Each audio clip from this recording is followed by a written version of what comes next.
Okay, well, good afternoon. Thanks for joining me and us. And I'm coming to you today from outside the division. I'm in Nashville, Tennessee, in my palatial hotel room. So far the Wi-Fi is working, but I'm sure the housekeeper is going to come right in the middle of this, but hopefully not. I do have a nice view of the CSX main line from here, so that's not bad. Anyway, this is a new clinic. I haven't given this one before. I was preparing it for RPM East in March of 2020, and we all know what happened to events, live events after that. So this has never been delivered before. Hopefully you'll enjoy it. It's something of a follow-on to the clinic I gave for the Potomac Division a couple months ago on prototype track planning. And what I thought I'd do is focus in very specifically on one plan. And this plan I'm kind of proud of because I thought the challenges were pretty tough, and the solutions I came up with did a pretty good job of meeting the owner's preferences. So I hope you agree after we get this tour. But I think it came out as a nice plan. It's got compromises like all track plans, but not too many, so that it's pretty darn good use of the space, I think. So being that we are deconstructing, let's see, first we gotta get it to move. There it is. Okay. This is the final disposition of the plan. It was in Model Railroader on November of 2019, and they entitled it the New York Central River Division in HO scale. This was a plan I had done for a gentleman named Greg Riccardi a number of years before, but Model Railroader eventually published it, as they often do, always changing the orientation for some reason. So I guess it fits on the page better. But anyway, I was pleased to see that. So what I'm going to do is sort of back up and show you the process I used to come up with this one and some of the challenges that were solved. And again, I was pretty pleased with how I was able to work a lot of the features of the prototype into the model. So the quick review of the last presentation. I like to think about prototype track planning as being a little bit of a step beyond normal track planning, and that it is reproducing in miniature the trackage of a real railroad at a particular time and place with the greatest degree of accuracy possible, given the constraints of space, access standards, and model physics. And to back porches and the carport. Yeah. I said months and months ago, we need to recode. Okay. Reprise my quote that good composers borrow and great composers steal, as Igor Stravinsky said, being that rather than have to make up things from the ether in terms of trying to get something that looks like a real railroad, it's great whenever you can just steal something. And I often find that when I'm designing a plan that's completely freelance and the owner says, no, I'm not interested in the real railroads, I just want a model, that I have to scratch my head a lot more with that rather than trying to imitate something that I can see on Google Maps. So after the great John Armstrong, I always pull the client on their givens and druthers for the space. And Greg was quite specific. He was modeling the river division of the New York Central, NHO and standard gauge in the early diesel era. He hadn't picked an exact year, but in the not steam but early diesel phase. The region was very specific, and I'll go through some of that. This is the Hudson River, upstate of New York City. wanted to feature particularly Kingston, New York, which is a small yard, and some cement plants that existed along the Hudson River. He was using Walthers or Pico Code 83 Flex, which gives you a lot of flexibility because there's a lot of components available. Was going to run up to 70-foot passenger cars, wanted a minimum radius of 28 inches and a minimum aisle of 36 inches, and wanted to be able to run pretty long trains of, in the neighborhood of 24 cars.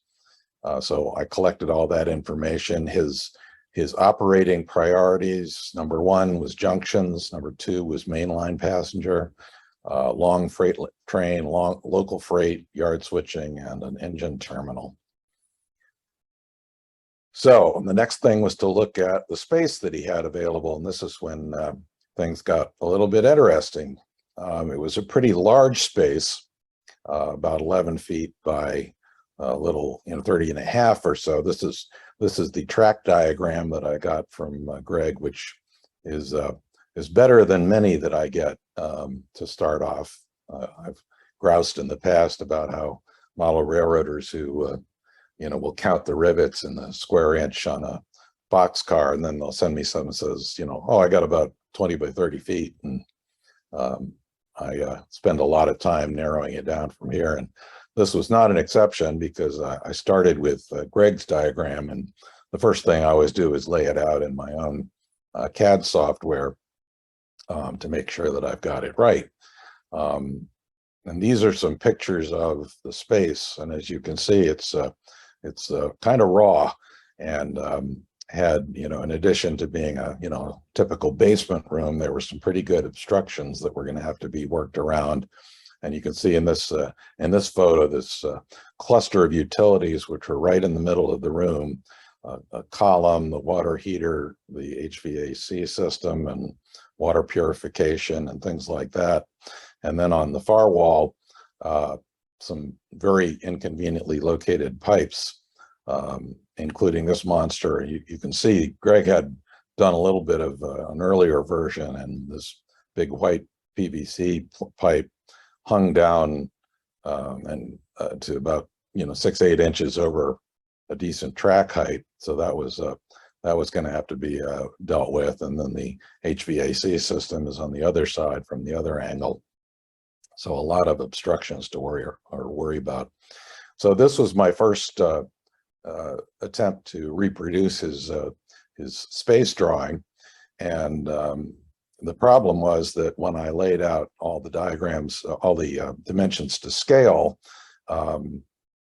the two walls that I have the red circle around came to, as you can see, to almost abut one another, but it was very clear in his space diagram, I'll go back to it for a second, that there was a 36-inch diagonal right here.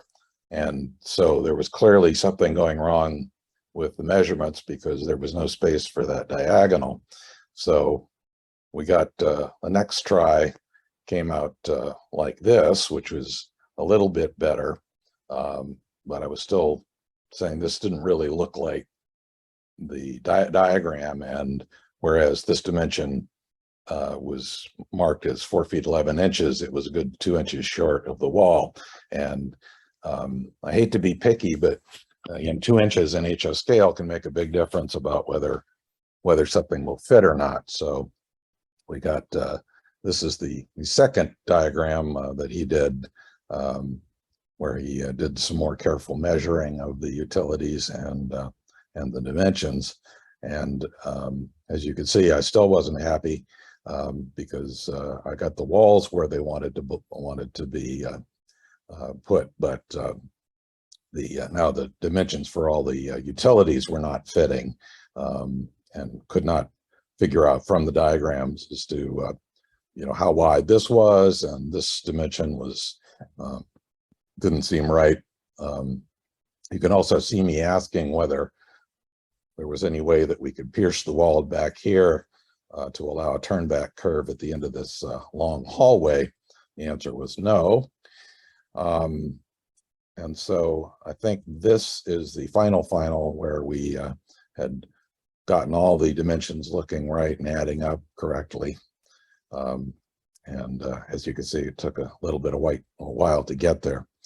So my next step after trying to get the room diagram to be quite precise is to start learning myself about the prototype.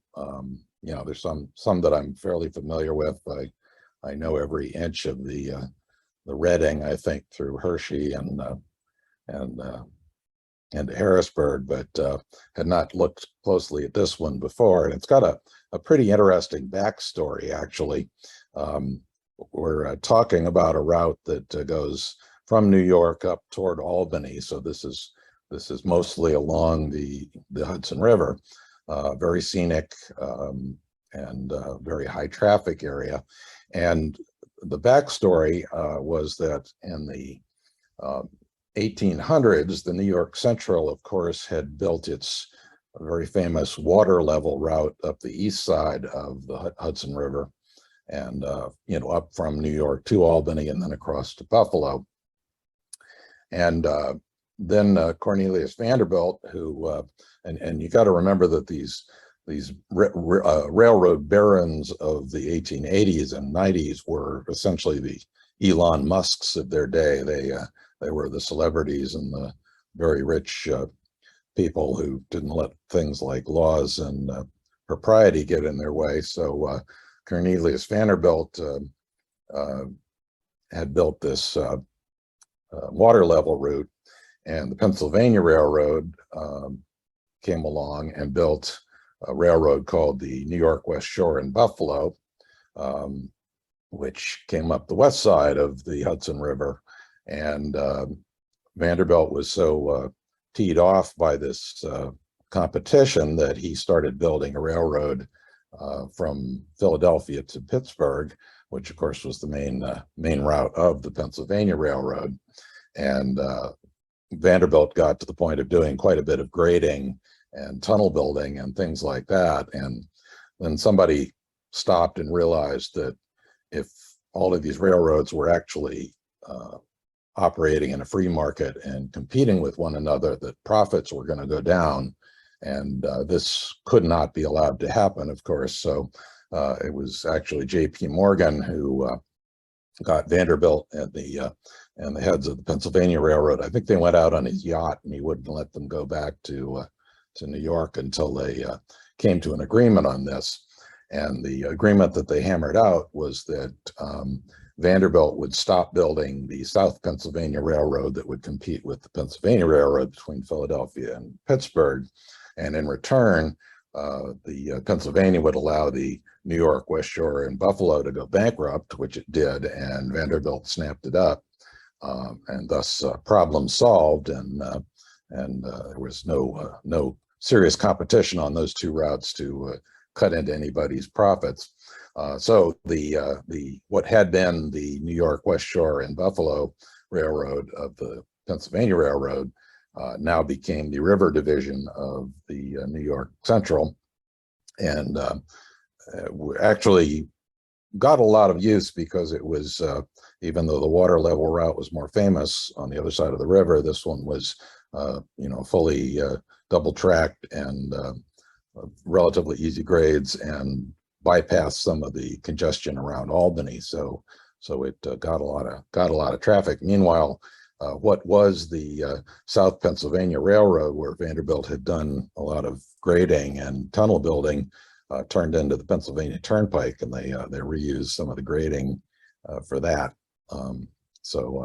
Like I say, an interesting backstory.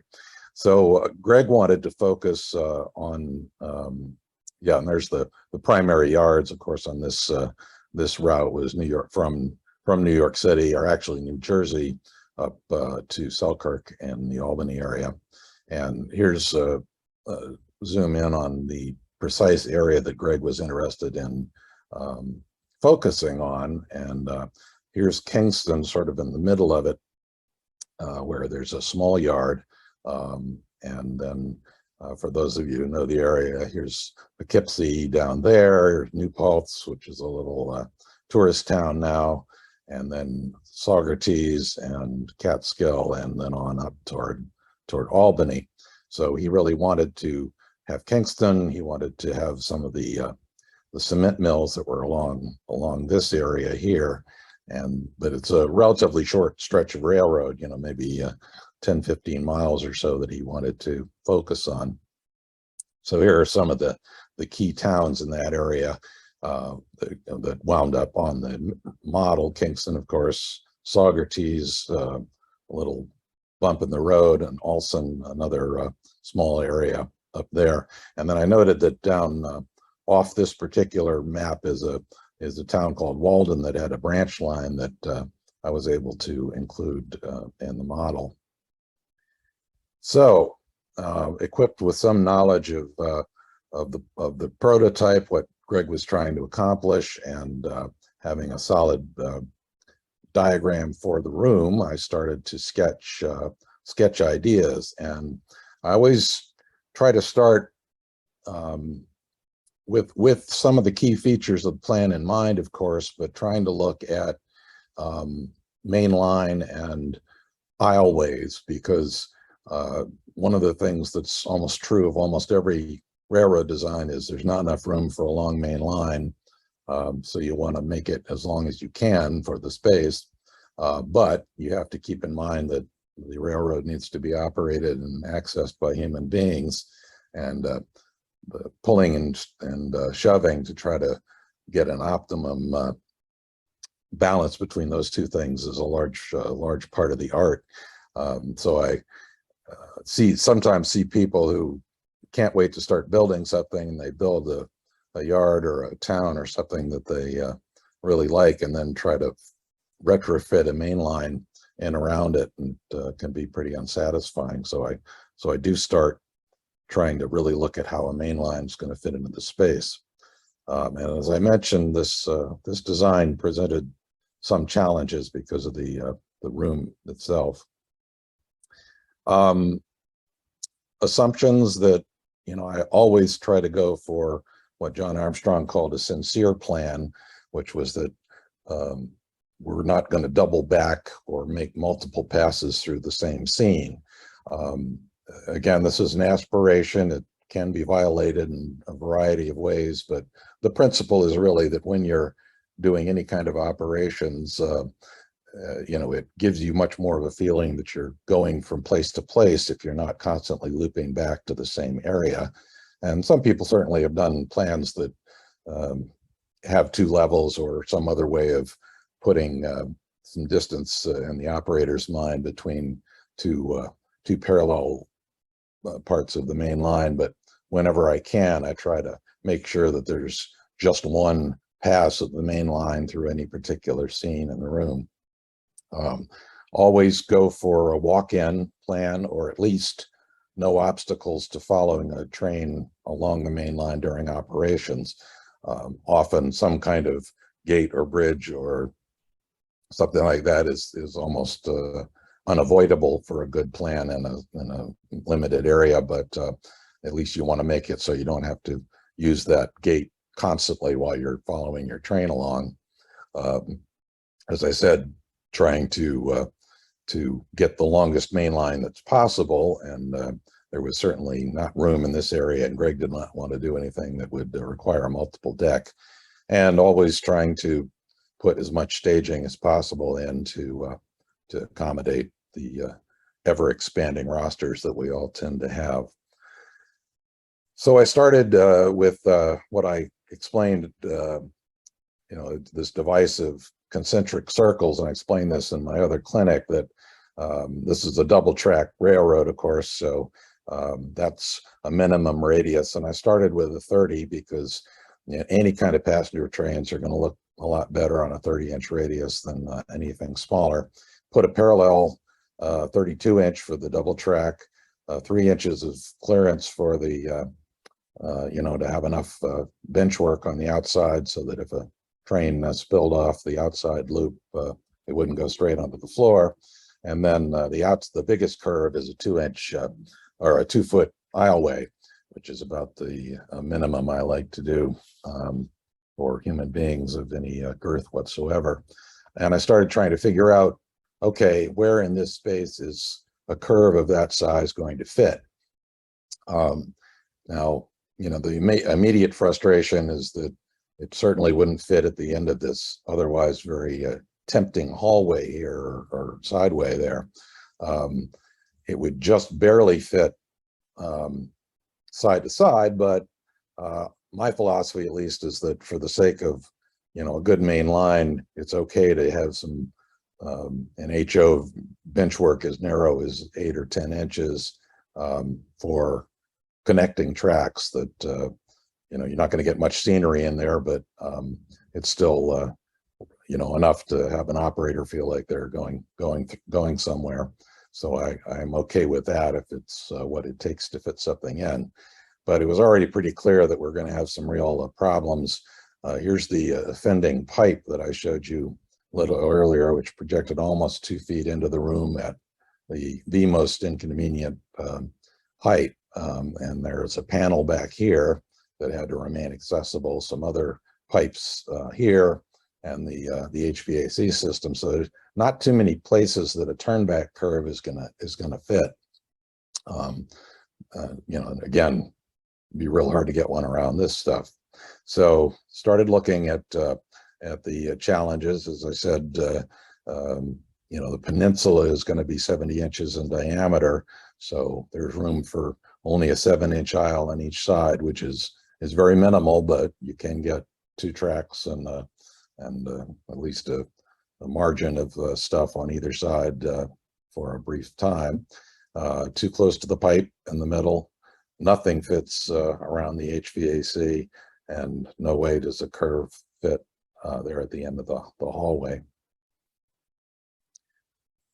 And then, of course, one of the main features that Greg wanted to include was Kingston Yard, which is not a big yard by prototype standards. It's only got, maybe 10, 12 tracks, but even getting a 6 or 7 track yard in the HO is going to be difficult.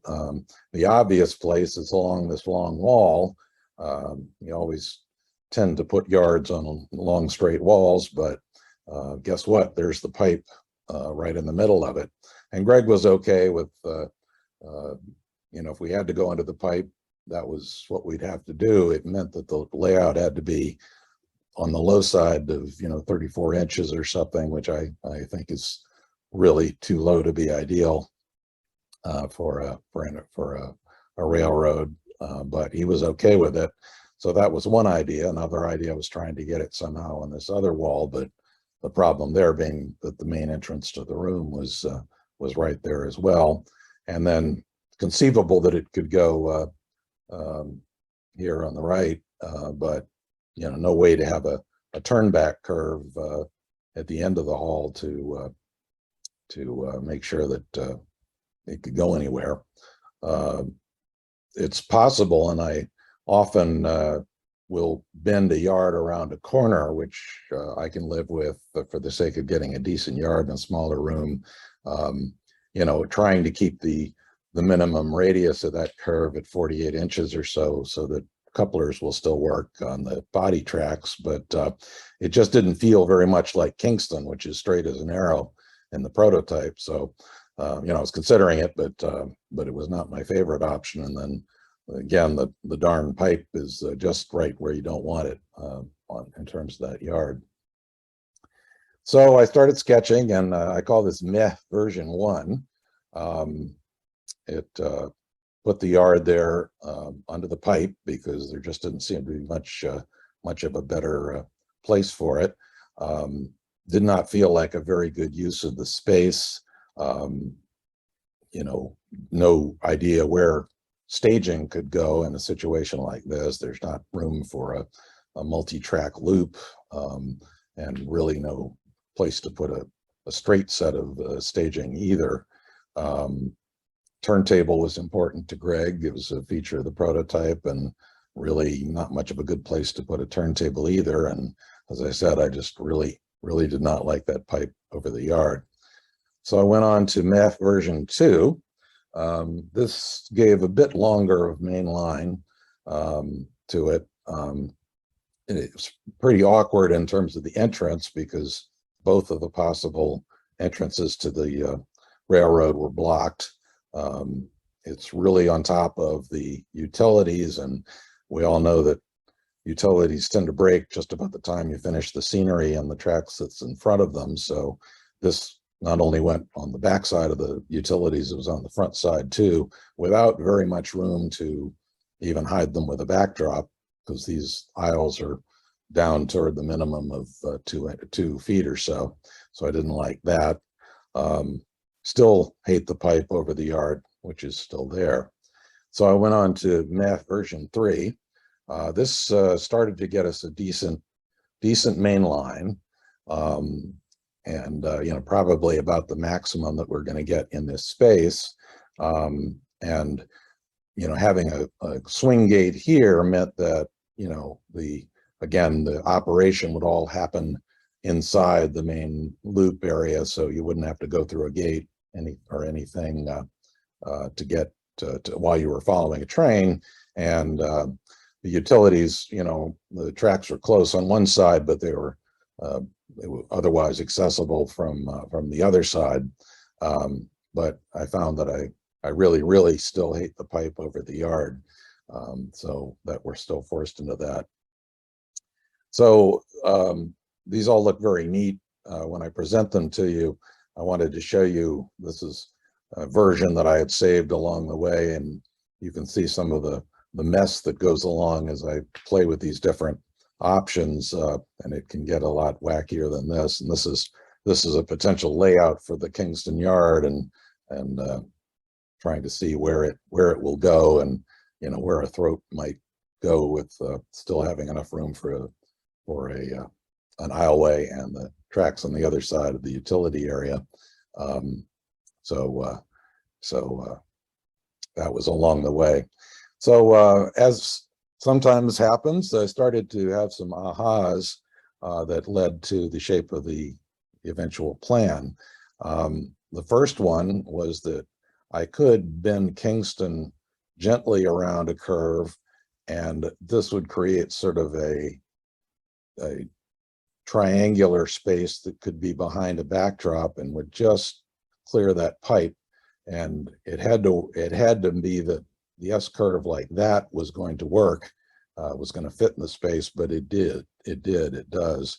There has to be an HO for a main line. I always try to put at least 12 inches of straightaway between reverse curves to avoid mismatched couplers and things like that.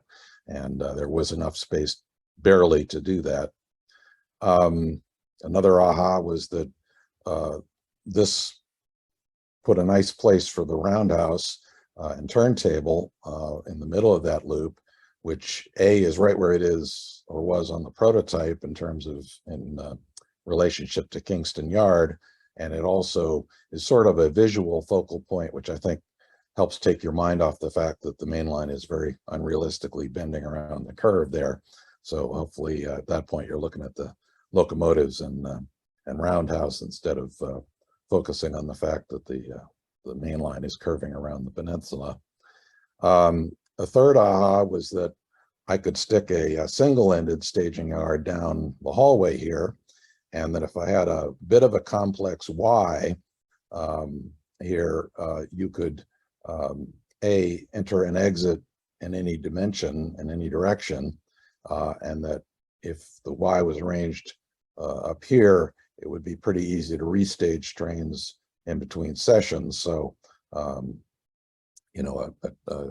train could start on any one of these tracks, go out through the crossover in either direction, run around, go to Kingston, come back, re-enter the staging, and then in between sessions, you could pretty easily back it out, run around the yard or around the Y, and then back it back into the staging without having to go all the way around the horn. And this is sort of forms a mole where an operator could be back here doing live restaging and things like that if you had enough people in your operating session.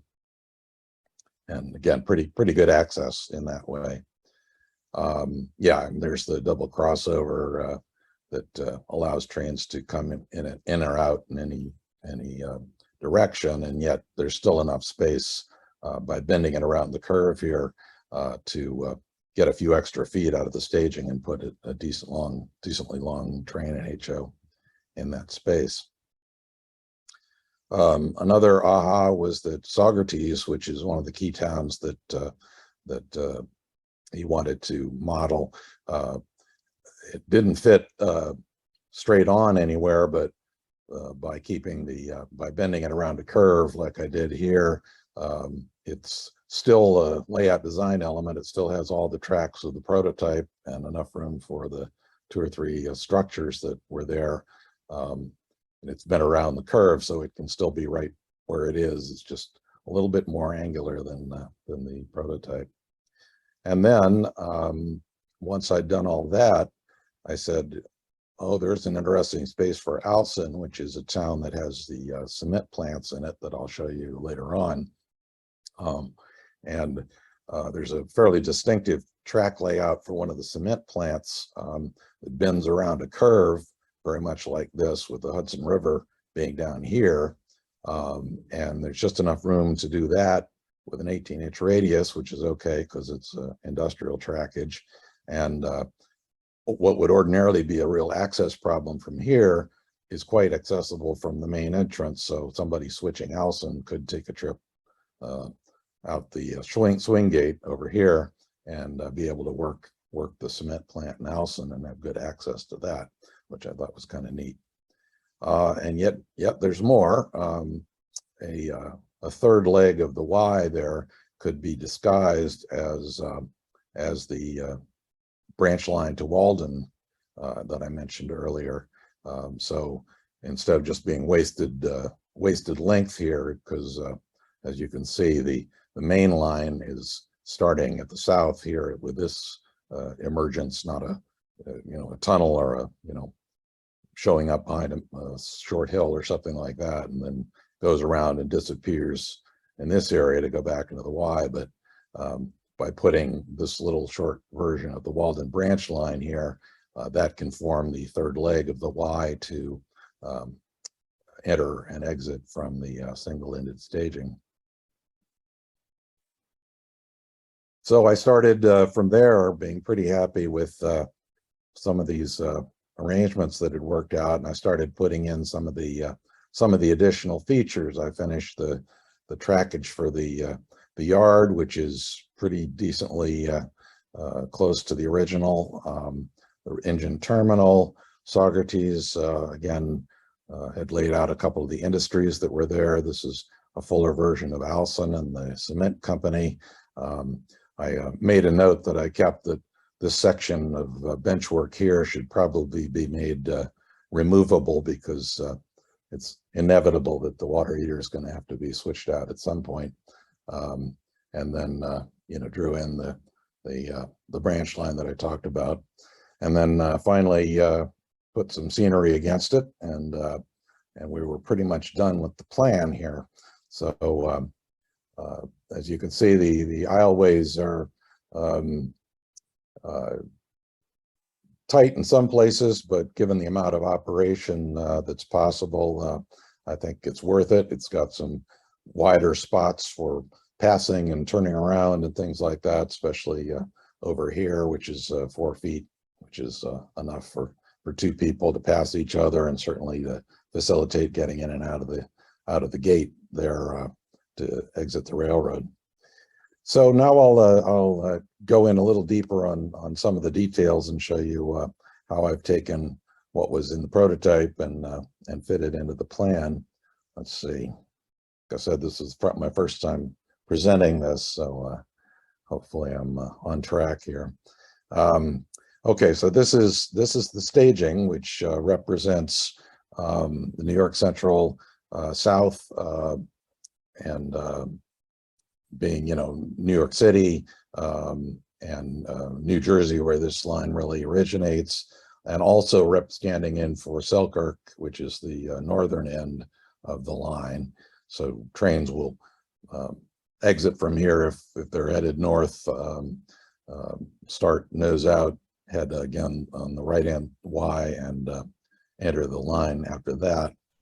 And so here we can see the a train from any track in the staging yard entering the visible part of the layout here, the south end of Kingston. There is actually a tunnel here, which was nice on the prototype. There's also a rather spectacular bridge, which I wish I could have included, but it's interesting. My daughter went to Vassar in Poughkeepsie, and so a couple of years ago when I was up there, I made her accompany me on a short rail fan trip across this actual line, and I came away feeling like I did a pretty good job, being that I'd never been there. But anyway, so there is a real tunnel in the prototype, short tunnel, and south of Kingston, and then this is where you enter the visible part of the layout, and the Walden branch enters or did enter the main line here in the south end of Kingston. So there's a little bit of a close-up. I mentioned, I think this is where I talk about this, that, you know, and well, let me see, I think I can get to it here. This is, like I say, the south end of Kingston, where the double track splits and the main line, the yard lead comes sort of in between the northbound and southbound main lines. And here's the yard throat at Kingston. There was an industry of Spiegel Brothers paper there in that end of the yard. And here's the track diagram of Kingston Yard at the time that Greg wanted to model. So you can see here we're looking, this is south toward New York City. And there's the paper industry that I mentioned. You can see here how the yard lead comes off of both the south and northbound double track, and the yard itself is in between. There's some industries on either side. Goes back down to triple track with the yard lead in the middle, and here's the turntable and the roundhouse and the engine servicing here to the north, and then this is on up toward Albany. So of course it was the way we're looking at it on the plan is a little bit upside down. This is the Google Maps version of the yard. Again, right now we're looking at, if I'm correct, yeah, this is actually north being to the left and south being to the right, looking at Kingstown today. And so this is some of the area where the Walden branch line used to go out for. And it maps, it's a little different now than it was, you know, some of these industry spurs are different like that, but it's basically the same. And then again, the turntable out at the end, and this is, now we're looking north along the line, and you can see the north throat of the yard, and it pretty much looks like the roundhouse was about here. There's a debris and detritus that look like where a roundhouse would have been in the real thing. Okay, so let's see here. What are we doing? Okay, we're moving on. There's the roundhouse on the model, situated in the middle of that loop. Now, what I was going to mention is about, and this I went over in my other clinic, was that sometimes on the model we're tempted to do things in certain ways that the prototype wouldn't do. And I mentioned that the prototype goes to a lot of trouble to run the major amount of traffic through the straight side of a switch. So going from double track to single track or to triple track, we'd probably tend to do it this way, run the one line through the curved side of the turnout to keep it straight there. But the prototype would almost certainly do something like this. Whoops, let me go back and I'll show you the diagram again. So you see that the turnout there is on an angle, even though there's a slight turn on either side of it. It's the main line is going through the straight side of the turnout. And I thought that was because the prototype thought that it would be more reliable that way, but actually the reason is that there's a lot more wear on the curved side of a turnout than on the straight side. And so they want to, for keeping a turnout operational for the longest period of time, they put the straight side on the one that's going to get most of the wear.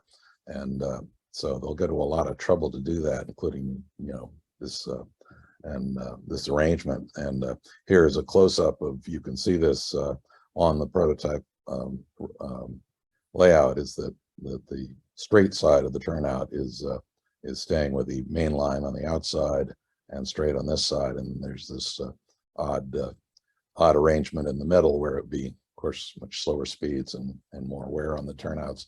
So you can get a lot of prototype fidelity by mimicking some of those patterns on the railroad. And I was able to do that on this plan. You can see it here laid out, and we've got some nice number 8 turnouts, which look really good under passenger trains, and the one main line sort of heading in and nicely into the turnout, so we don't, or into the curve, so we don't get a reverse curve there, and then coming together to form the yard lead in between the 2 main lines, which then split out and go on either side of the yard up there.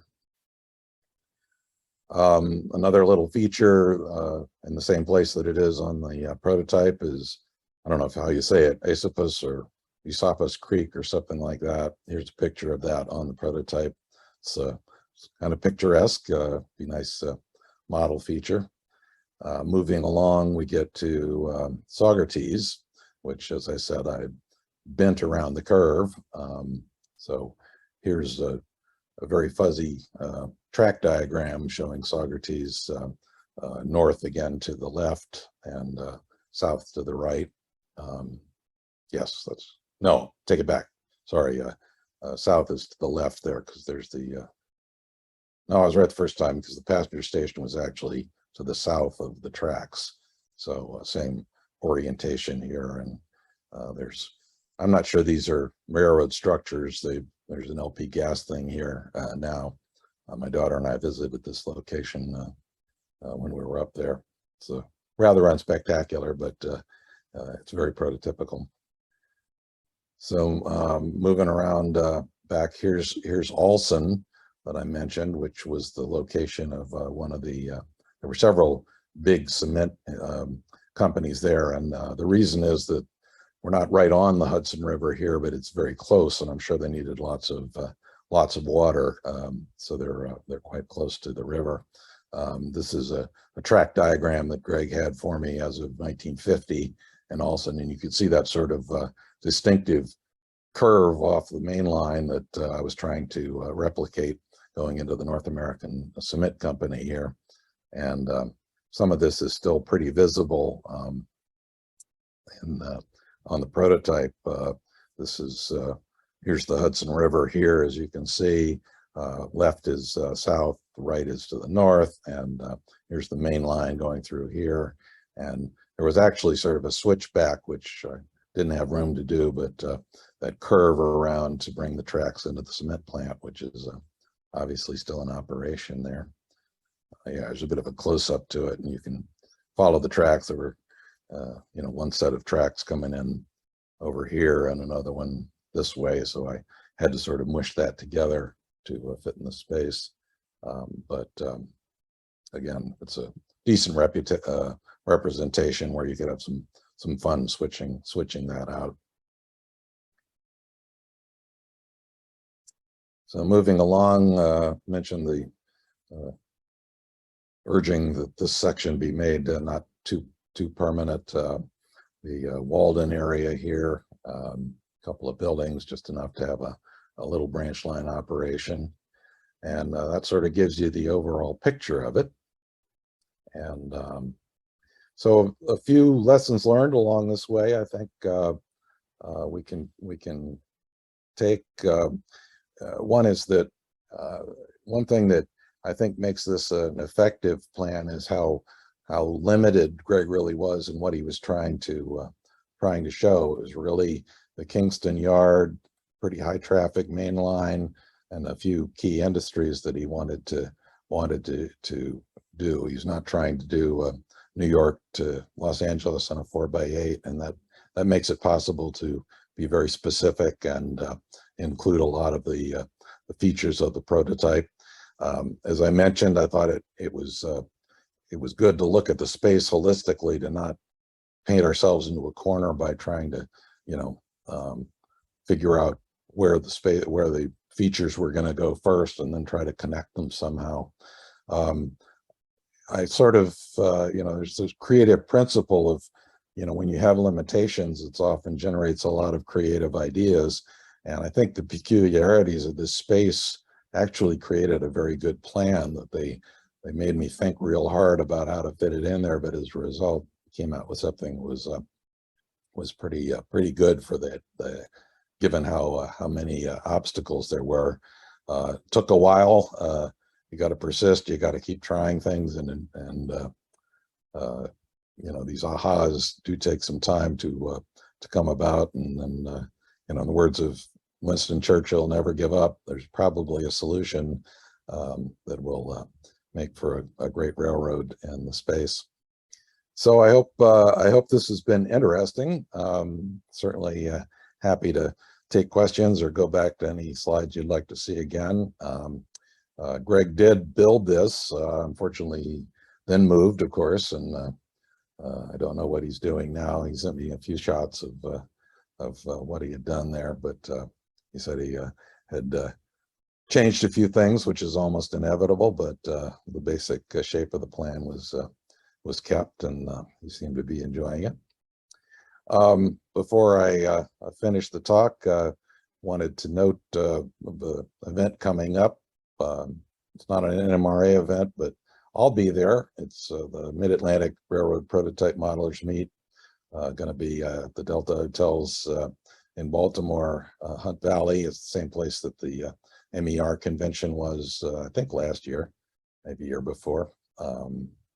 And if you're interested, it's the same weekend as the Timonium show, and it's only about 4 or 5 miles from the Timonium show. So it's arranged so that people can come into town for that reason and hopefully attend the meet as well. Be great to see you there. And that is what I have. So if anybody's got any questions, I'd be happy to try to answer them.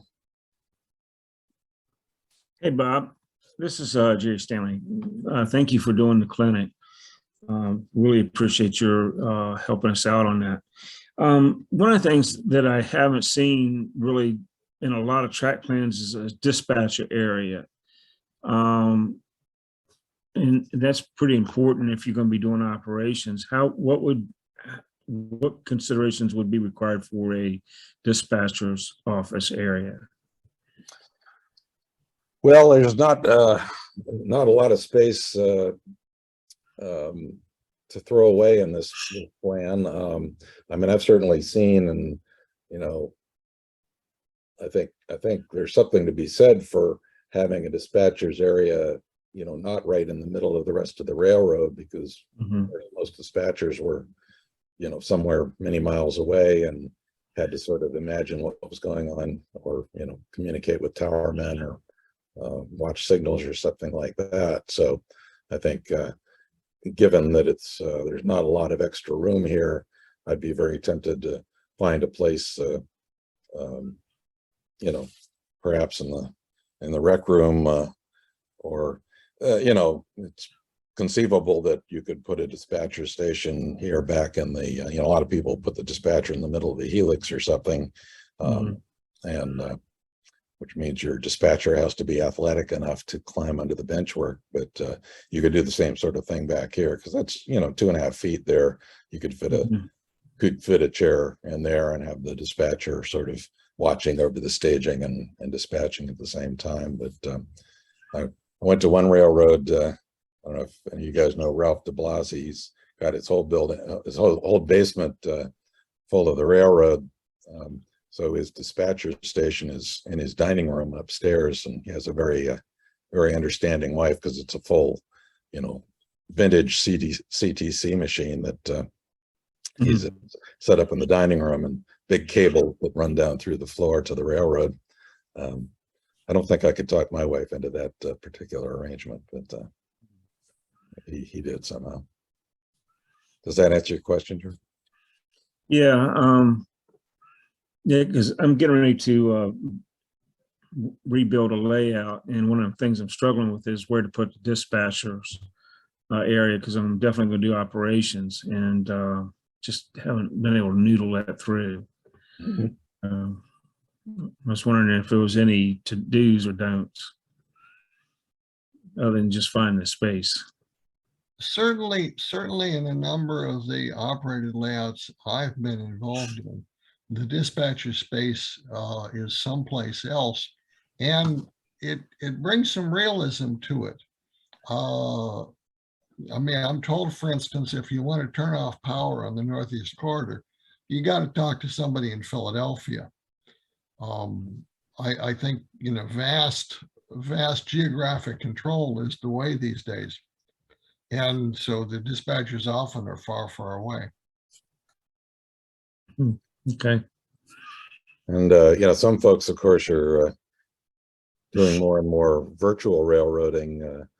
I think Bob Rodriguez is set up so that the dispatcher is not anywhere near his railroad. And he's got a lot of TV cameras set up that go on the web. And then Dave Abellis, who's had a lot of articles in the Model Railroader recently, real nice guy. He's up in the wilds of New Jersey, and he works for SEPTA, I believe, or no, it's Port Authority of New York, or New Jersey Transit. Yeah, New Jersey Transit. New Jersey Transit is right.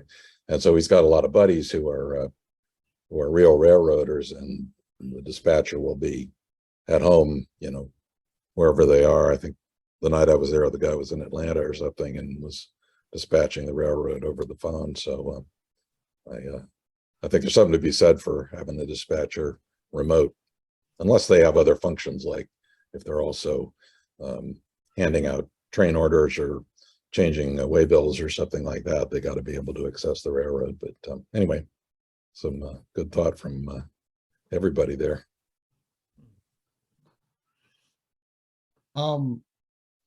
I had a question. This is Bill Mosteller. Hey, Bill. I really enjoyed this. I particularly liked the description of the early process, where you start with the curves and discover that the space is just ghastly.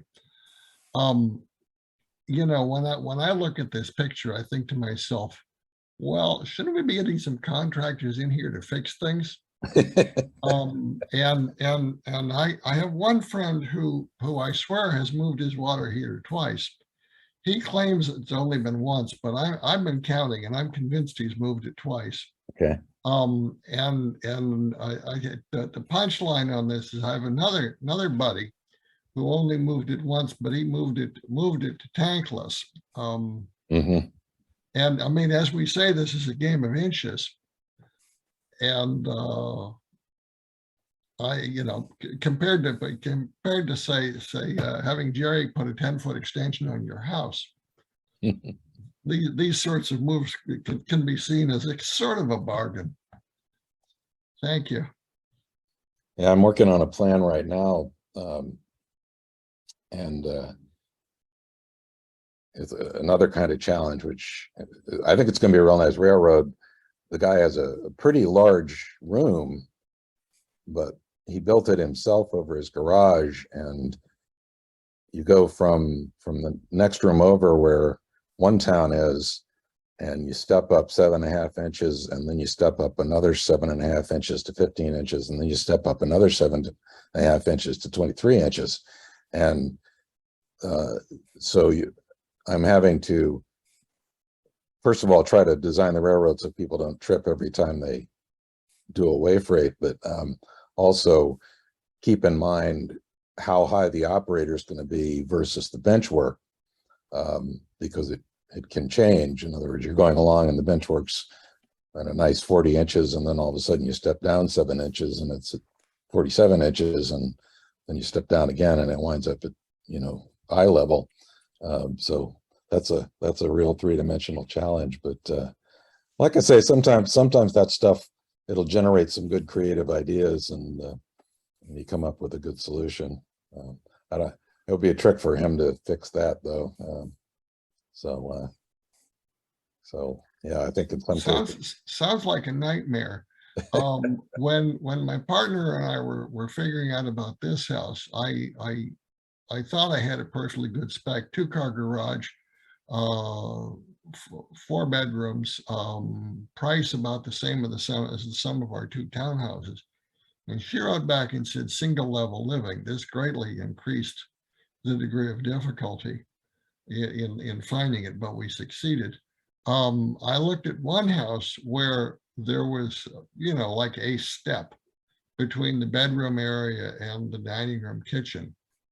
And I was just horrified by that, and went upstairs, and there was a step in the middle of the upstairs as well. Mind you, the owner's car was parked out front with a flat tire. And this isn't a flat tire like a puncture. This thing had been run on the rim to the point where there was no sidewall. And I felt like that was an omen to the whole thing. The lady trying to sell it, I think, didn't understand the message I was getting, but I was gone in a heartbeat.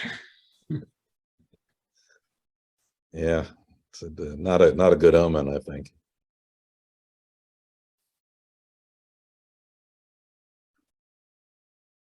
Cool. Any other questions?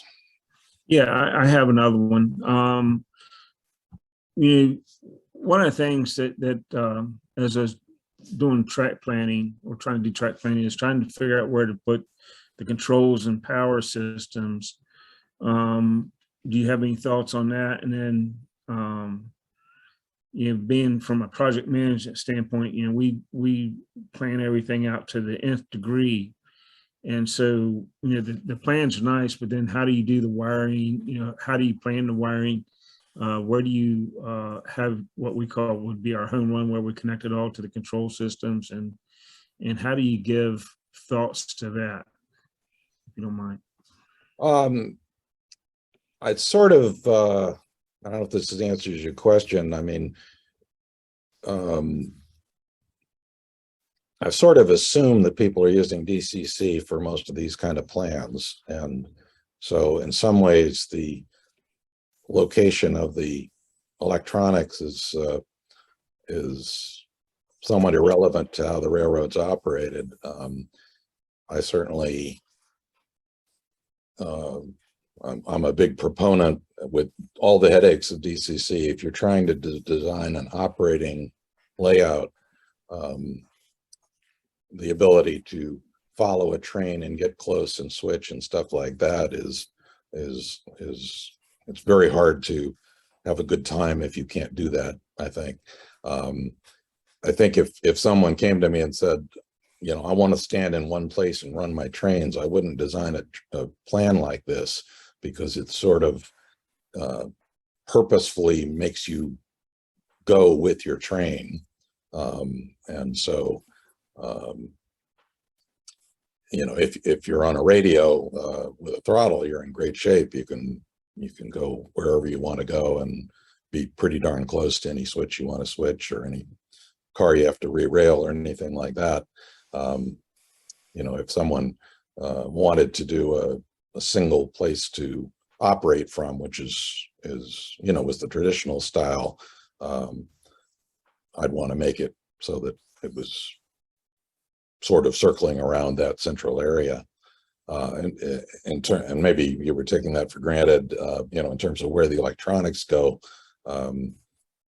It's, you got to get your antennas close enough to the middle of the room so that they reach, or have repeaters or something like that. But other than that, it's wherever they're convenient. Does that answer your question, or am I going somewhere else? Sorry, had to turn myself back on. Because when you get a lot of electronics together, they generate heat. And then you also have to have power considerations. And, short of running, whole new services back to the panel, wherever that may be, or adding a sub panel, I would think that you would want to design that into into the layout and have it accessible so that if you do have controls or control problems or shorts or whatever, that it'd be somewhat accessible and have that smart planning up front so that you're not crawling underneath a bench or something like that. Yeah. Well, I couldn't agree more. Of course, there you go, accusing us of smart planning again. But I mean, actually, this is the electrical panel right there, so it'd be pretty easy to tap in if you had to. And you know, certainly also assume that people are basically taking a shelf approach to building a layout like this. Almost all of it, except for the peninsula, can hang off the wall on brackets, and that gives you a lot of space below for things like electronics and storage. Always good to think about that stuff before you have painted yourself into some kind of corner. Yeah. Well, Bob, I think that you've done an excellent job, and just a couple of things that I've been thinking about as y'all been talking. I mean, I think your layout design is going to have a lot to do with where you want to go. If you want to go to just running it yourself, or if you want to look at operations, if you want to go into, as Bob Rodriguez has done, and go into the virtual world, that's another thing, because that brings other pieces more than just track and electrical on the track. Now you're going to bring all that other technology in and making it make the cogs fit versus the cogs slamming in each other. Now you're trying to figure out, what did I do to myself? But certainly, you know, the big plan, if you want to do that, it's going to take you time, I guess, to develop that. And I can think to even a dispatch area, what your dispatch to do. Are you going to make it so that it's going to be all hand throws? You're going to put it so that you have remote throwing, and then if you do that, do you want to be able to do it on a throttle and all those other things you get into? I think it's a big onion, and it just gets bigger as you go. The way I would describe it. And the bigger the onion, if you have a problem, where you have to peel back to get to the core to figure out what the problem is. Does that make sense? What I'm saying? It's just, but the bottom line is you've got to have it right the first time, and don't try to go like when I did mine. I was just starting out with a 4x8 sheet of plywood and run some trains, and now it's evolved, and I had to make some changes to it to make it work. Especially I want to combine that 4x8 piece of plywood to running around the room. This, I'm going to shelf it now, put a helix in, and it was challenging as I went, because I didn't have a plan. Best way I could say it. And it's just sort of gone as it's gone. But I'm not into the electronics and all the occupancy signals and all that yet. That's something to come, but I'm going to have to go back and adapt versus having that planned out from the get-go, which would probably been much easier. But I didn't know anything. I just went to the hobby store and bought a train and some tracks. I want to run some trains. I suspect there's other people that are out there, but then there's other people that from the get-go, they knew what they wanted to do. And I think maybe that's one reason why people tear layouts out, put new layouts in, and just continuously, if you will, upgrade, because they learn more about it and they realize what you can do. And certainly, if we look at the last 20 years, the changes that have taken place allow you to do even more, from straight DCC to DCC and running trains opposite directions on the train track. This is that 20 years ago, and you think you're nuts. You can't do that kind of stuff. You know, got to throw the switch back and forth. And it's scary as to where things are headed and all those kind of good things. But I'm rambling. I'll shut up. You've done an excellent job with the clinic, and I appreciate your time on it. Well, you're welcome. Always glad to ramble on about trains. So hopefully it was fun. I didn't mention, if any of you don't know, I do have a website, and I'll type it in the chat. It's pretty easy to remember. It's bobstrackplans.com. And I have a lot of these plans are posted there, so you can look at them and even download them if you want. So feel free to stop in and see what you see. But I appreciate the time and appreciate you guys spending Sunday afternoon with me. It's been great. Thank you very much. Everybody be healthy. we'll be back next month with something. I think we're going to have a change in the schedule. Just watch the website, and the website will give you a handle on what we're doing. We're having to make a few changes just due to some scheduling things that have come up, and I'll leave it at that. Y'all stay safe and take care. And I'm going to pull the plug here. So have a Okay. great day. Okay.